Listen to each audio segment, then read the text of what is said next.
little. Just a little bit. Where are the questions?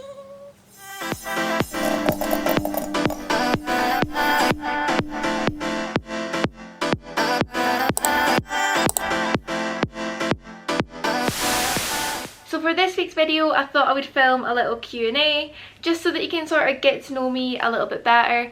So I asked for questions on my Instagram and I actually got a lot more than what I expected. Obviously there's a lot of people that follow me on Instagram that don't watch my YouTube, so I wasn't really expecting to get too many, maybe just a couple. But yeah, I got a lot more than I expected, so thank you to everyone who asked the questions. I've picked out 10 different ones that I'm going to answer in the video. I've tried to kind of keep them as different as possible so that they cover quite a few different topics. So yeah, let's get into it. Okay, so the first question is, what made you want to start a YouTube channel? Quite a few reasons actually. I've watched YouTube for quite a while and I've always kind of just thought like, oh, you know, that would be quite cool, like making videos about like your life and just about you pretty much. When I first started watching YouTube, I actually made my own like little videos. It wasn't anything like major and like I didn't upload them anywhere. I've got no idea where they are. They're probably just like stored on an old laptop somewhere. But when I used to go on holiday, I would like take little clips of the holiday and then when I got back I would put them all together into a video and put like a backing track on it. And yeah, I thought they were so cool at the time. And so yeah, I really enjoyed doing that, to be fair. Yeah, like when it comes to Instagram, I feel like there's only sort of, it has its limits. So like I like my content to be quite informative and quite helpful, and I feel like there's only so much you can sort of put in an Instagram caption. I feel like you can add like a bit more value with YouTube. And yeah, I kind of just got a bit bored during lockdown, I'm not gonna lie, and I was like, maybe I'll finally get around to trying a YouTube. So yeah, it's just something that I've always wanted to do, really. I think the main reason is like the sentimental sort of side of it, where like you can look back on everything, and yeah, just looking back on memories, really. I think that's the main sort of thing. Okay, next one. What would you choose to have if you had to choose a 3-course meal? I really like this question. But yeah, it's actually really hard, and I've had to think about this for so long because there's so many foods that I like that like it's so hard to choose just like a 3-course meal. I think for a starter, I would want like an Asian tasting, sharing plate type thing. You know, like the ones where you get like little bits of everything and you just sort of like pick what you want. That's what I would have for a starter. So like maybe some spring rolls, gyozas, some sushi, some chicken satay, just like little bits like that where you can kind of like pick what you want. I absolutely love like Asian food, so I think that's what I would go for a starter. Then main course, this one was the hardest to decide what I would have. I've literally got so many foods that I love, like pizza, pasta, like steak. Literally, it was so hard to come to a decision, but I decided on a Christmas dinner. I feel like everyone always looks forward to a Christmas dinner, and like the turkey, the stuffing, the roast potatoes, like you cannot beat a Christmas dinner. So I think that's what I would have for my main course. And then for a pudding, I would choose like cookie dough, like, you know, like warm cookie dough. If you're from like the Cheshire sort of area, you'll know about Dolce at Cheshire Oaks. It's basically like this like dessert place. It is unreal. It is so good, and they do like this white chocolate cookie dough with white chocolate sauce and ice cream. It is to die for. So that is what I would have for my pudding. If I can find a picture, I'll like put it here so you kind of know what I'm on about. But yeah, so starter, Asian tasting plate, main course, Christmas dinner, and pudding, white chocolate cookie dough. Do you prefer to train in the morning or in the evening? So I've always been a morning person for literally like as long as I can remember. I'll always prefer kind of getting up early and getting things done. So I much prefer to train in the morning.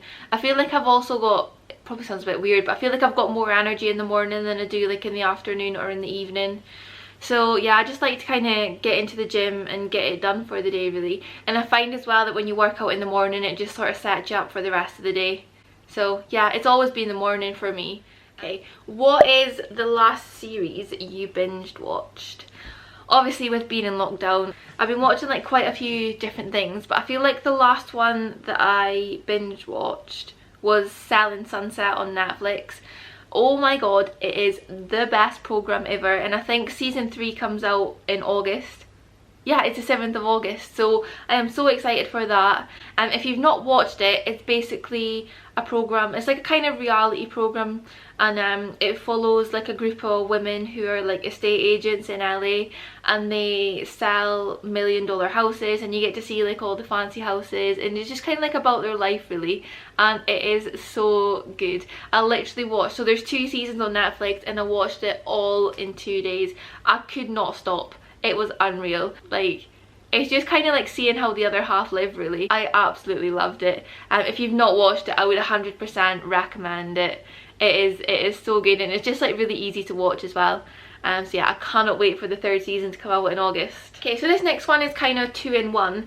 So they've asked, do I have any post-lockdown holiday plans, and where would you recommend for a couple's holiday? I've got a lot of plans, but they're all in my head. Nothing booked as of yet. I feel like I kind of just want to wait until everything is like kind of more or less completely back to normal before I start booking anything. We were supposed to go to Florida in April, but obviously that got cancelled. I got so excited for it, and then obviously got really disappointed when we weren't able to go. So I don't want to book something, get excited, and then it to get cancelled again for whatever reason. So I'm kind of holding off to book things. But like as for plans, we're gonna try and get to Florida in April next year.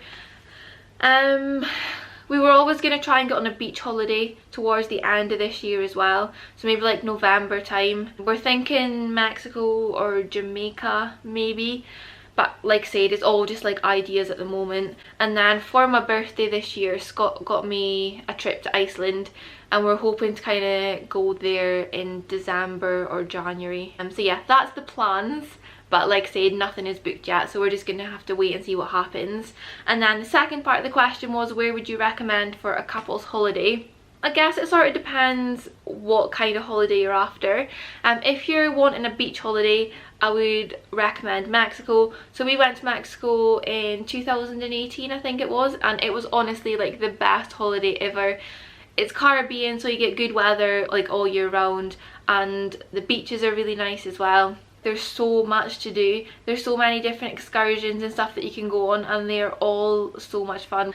And also it's quite like a common place for like young couples to go, so it's quite nice to be able to like meet people your own age and like just kind of like mingle, so it's quite nice.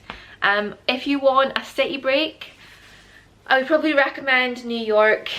We went to New York for New Year, like 2018, 2019, and again it was so amazing. New York is a place that you sort of see on a lot of like films and TV programs and stuff, so when you're actually there and like you're walking around and you see everything in real life, like it feels so surreal. And again, there's like so much to do, so much to see. I feel like there's no other place in the world that's like New York. So yeah, I would definitely recommend there. And if you can go like at Christmas time, it is so magical. Seeing like the big tree at the Rockefeller Center, it is so pretty. But if you want something a bit closer to home, last year we went to Barcelona for like a long weekend, and I absolutely loved it. You can do like the sightseeing stuff, but then they've also got a beach, so like you kind of get the best of both really. Yeah, I just loved Barcelona. Okay, next one. Would you ever consider doing a bikini competition? When I first got into fitness, I was at uni, and a lot of the people that I were following were doing bikini competitions, and I was like, oh my god, like I want to do that. So like I said, like that was going to be my goal. I had my heart set on doing a bikini competition, and that was literally like all I wanted to do. But being at uni, I couldn't afford it. You know, by the time that like you get a coach, you get your bikini, you pay competition entry, like posing practice, like literally everything like that, it all adds up, and it does get really expensive. So I was like, once I finish uni and I get a job, I'm 100% going to do a bikini competition. Like that is all I want. And now that I'm in the position where I can afford it, I just don't want to. I don't know, like I completely admire everyone that does it, because I know that it will be like really hard mentally and physically, but I I don't have any like desire to do it, and because like you do really need to push yourself to the extremes, I feel like you need to want it, whereas like I'm just kind of like you know, whatever. Don't get me wrong, I think it would be really interesting to see like how lean I could actually get, because I've never ever been like super lean, so it would be quite interesting to see like how far I could actually go and like how far I could push myself. But yeah, I'm not bothered. Never say never, you can always change your mind, but for the time being I will not be doing any bikini competitions. Next one, who is your celebrity crush? So I've got like 3 sort of main ones. First one, it's Harry Styles. I was a massive One Direction fan when I was younger, and I've loved Harry Styles ever since he sang Isn't She Lovely on the X Factor. He walked on that stage, sang that song, and I was just like in love. He's like my kind of #1, but I feel like nowadays he's like a little bit weird. Like he kind of wears like really weird clothes, and like I'm not really into that. So I feel like he was in his prime in his long hair 1D days. You know, when he used to wear like black t-shirts, black ripped jeans, Chelsea boots, little bandana in the hair. I feel like that's when he was in his prime, and you know, whenever I think of Harry Styles, that is what I think of.